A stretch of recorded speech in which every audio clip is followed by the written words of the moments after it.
Vermiş olduğum ölçüden 32 adet karnabahar köftem çıktı. Bu güzel tarifimi sizlere öneriyorum. Merhaba arkadaşlar, Selvi'nin mutfağına hoş geldiniz. Bugün Selvi'nin mutfağında karnabahar köftesi yapıyorum. Bugün yağda kızartacağım. Hep fırında yapıyorsun dediler. Bugün istek üzerine yağda kızarma karnabahar köftesi yapacağım. Fakat pratiğini yapacağım. Haşlamadan, çiğden, robottan geçireceğim. Malzemelerim orta büyüklüğünde karnabaharım var. Maydanozum, taze soğanım, 3 adet yumurtam, yoğurdum, 1 2 3 yemek kaşığı yoğurdum var. 3 adet yumurtam var. İçerisine yağ koymuyorum çünkü yağda kızaracak. 1 tatlı kaşığı tuzum. 1 tatlı kaşığı kırmızı toz biberim var. Acı tatlı tercih sizin. 1 çay kaşığı da karabiberim var. Önce sıvıları güzelce karıştırıyorum.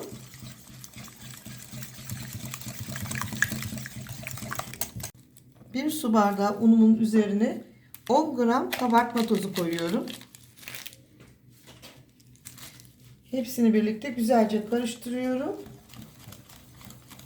Ve kenarda bekliyor. Kıvamını en son tekrar ayarlayacağım. Şimdi dinlenmesi için hamurumu kenarıya alıyorum.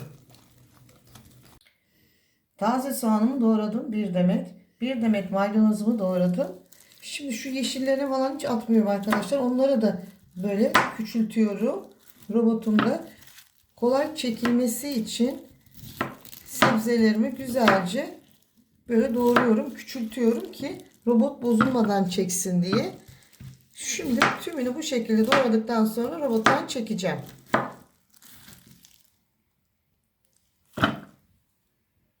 Bir adet büyük boy havucumu şöyle gelişi güzel küçültüyorum ki robotta kolay çekilmesi için. Şöyle küçük doğruyorum bakın. Havuçlarımı onu da ilave ediyorum. Hepsini birlikte çekiyorum. Havuçla karnabaharımı çektim bakın. Şimdi hazırlamış olduğum malzemenin içine ilave ediyorum. Mutlaka sebzelerinizin kuru olması gerekiyor.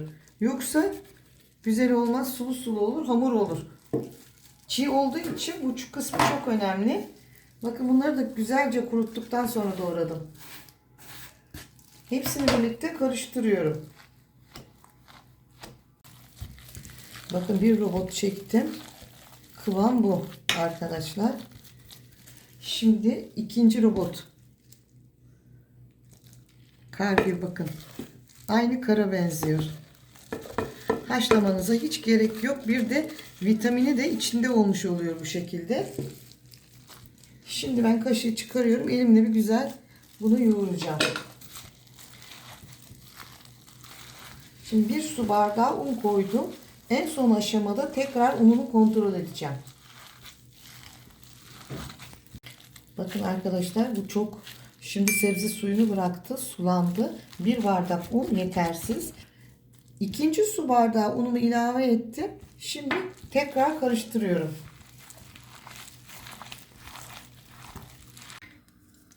Şöyle bir tuz atıyoruz. Bakın yağımız ısınmış. Ses verdi. Bu aşamada kaşığımı şu şekilde güzelce yağlıyorum.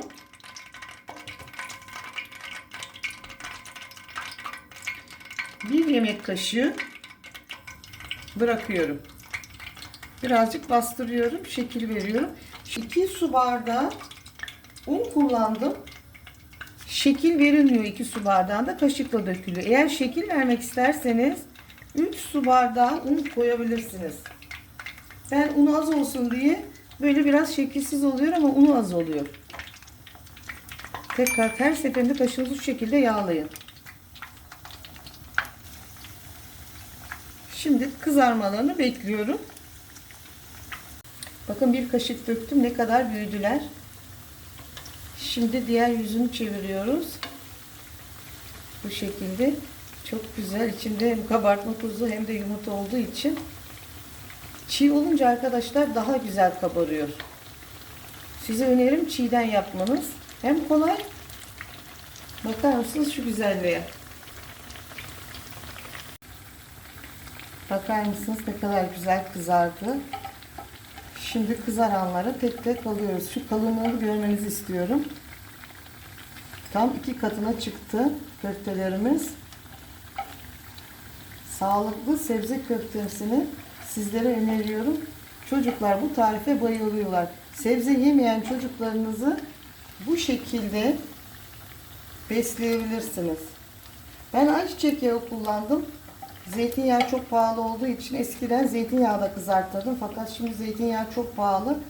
Zeytinyağı da kızartırsanız lezzet 2 katına çıkıyor. Onu da söylemeden geçemeyeceğim.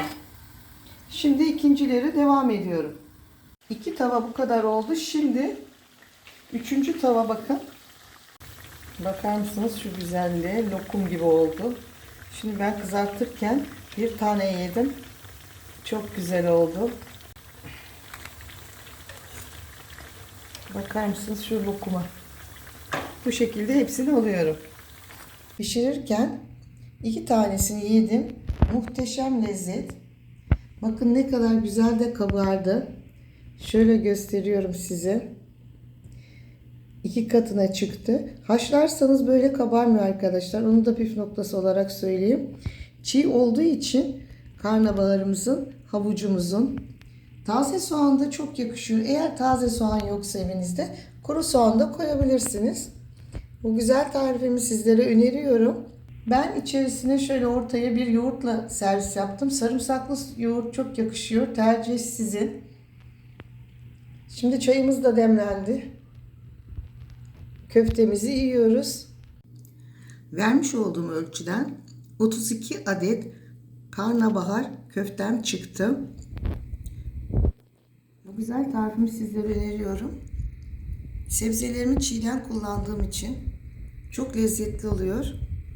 Ben taze soğan kullandım. Eğer taze soğan yoksa yerine kuru soğan kullanabilirsiniz.